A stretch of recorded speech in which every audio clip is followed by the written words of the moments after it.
quickly. Everybody understand this? This is under the modified accrual basis in the general fund. Notice we debit expenditures, not a capital asset, right? Because it's under the general fund. But what happens under the full accrual basis or governmental activities? Same transaction now is recorded with a debit to equipment.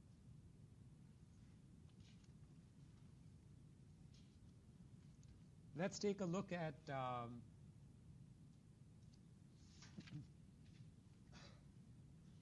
capital leases. Anyone remember the criteria for how you determine whether it's a capital or operating lease? Did you learn this yet? Okay.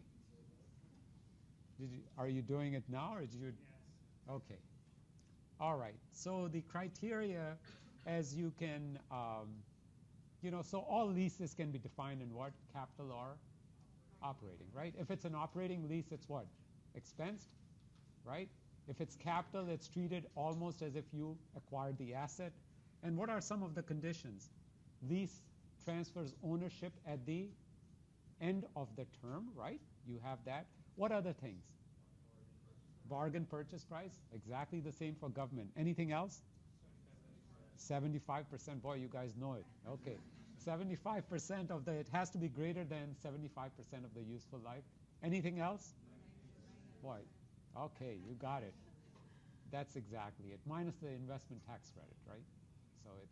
So that's very good.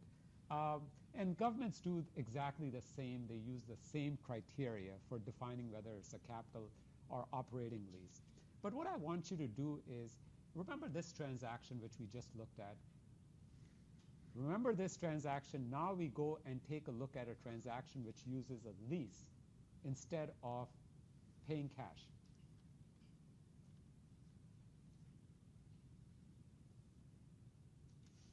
And notice this account called Other Financing Source Capital Lease Agreements.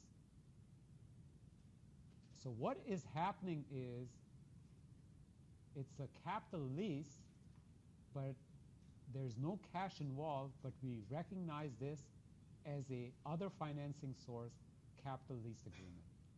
This could be special revenue, general fund, doesn't really matter. The point here is just because it's a capital lease and doesn't involve cash doesn't mean you don't record it. You still record the lease as an expenditure. It's hard to figure this out, but you have to remember this, that a capital lease is recorded as other financing source because there's no cash involved. Yes? Why is it under special revenue fund? Oh, it could be general fund. It could be really. It's just, that was just an illustration for special revenue fund. It could have been a general fund too. Yeah. But notice the difference here between the two. In the second case is what we learned, right? In accrual-based accounting, which is always what? Some kind of a payable account, right? But in the first, it's a type of a revenue account. So you should understand or remember this. Okay, let's take a look at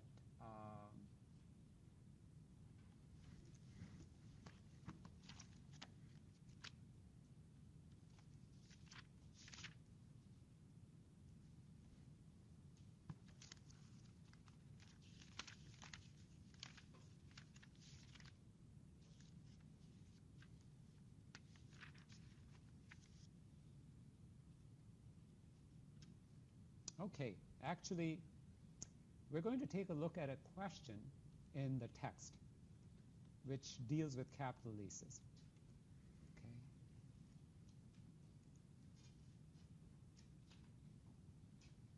Okay. This is a question on page 205, if you have your book.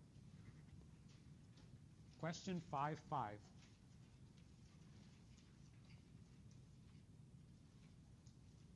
And just read this for a moment.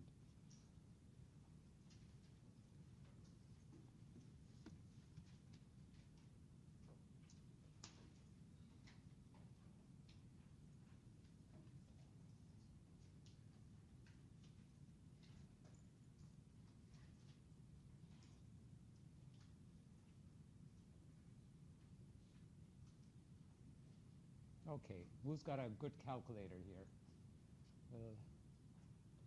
Okay.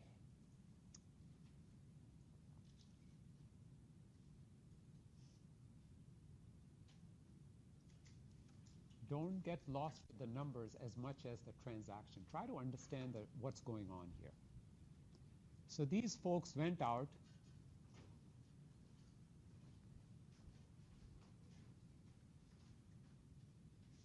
Can't hear me.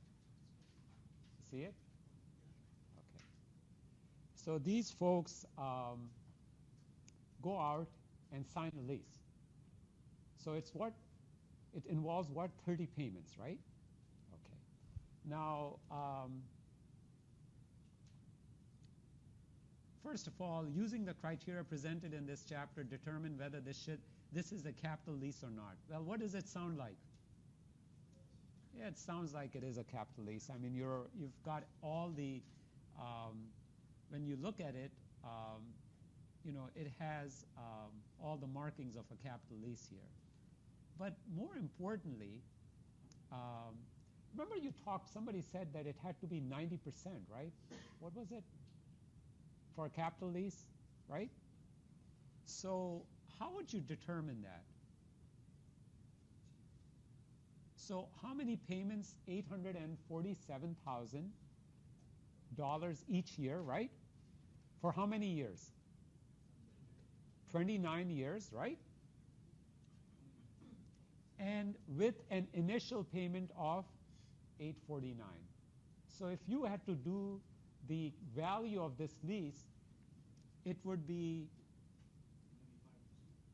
95%. Can you tell me how you did that? Number sounds good.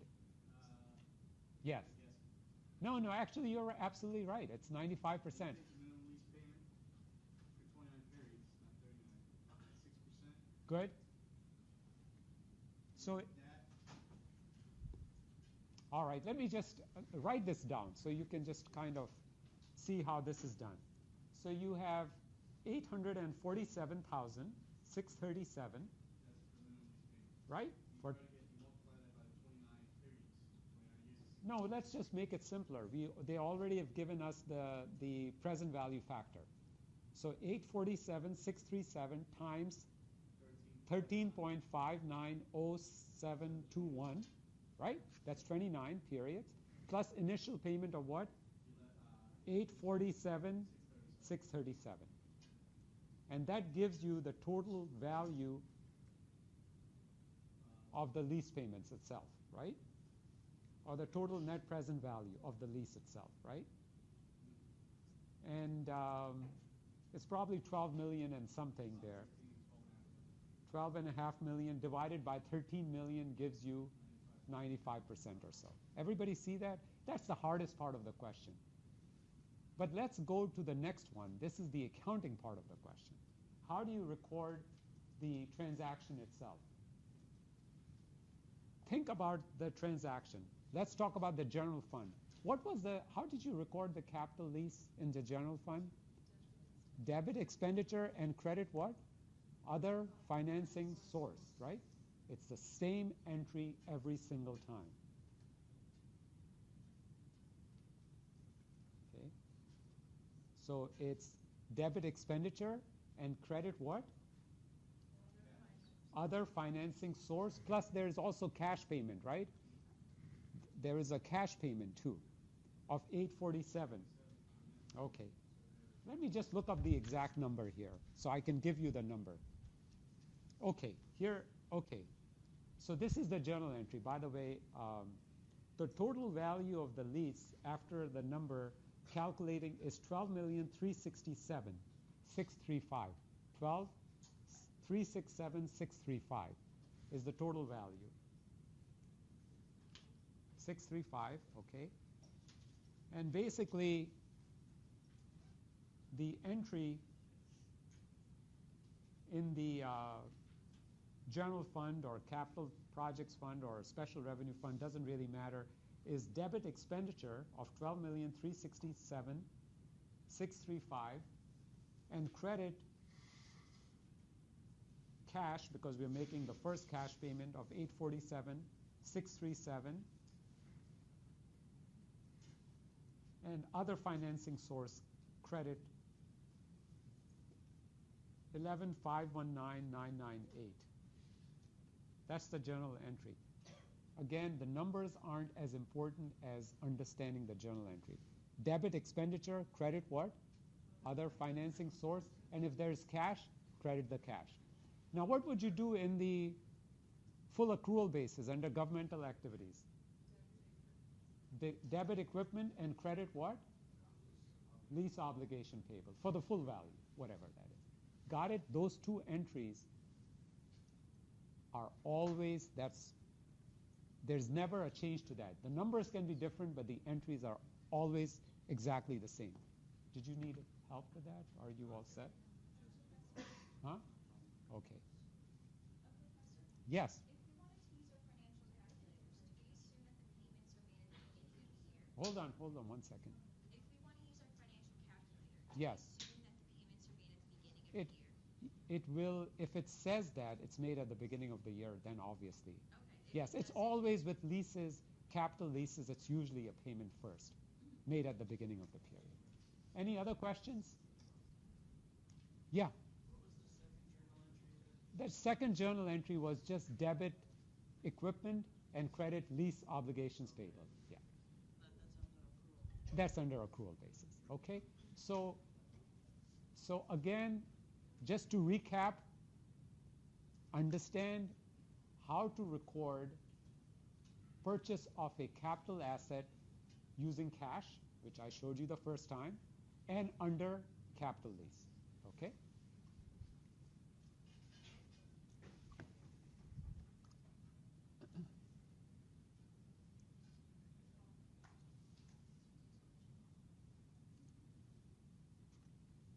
And again, that's the journal entry. Okay. Now, capital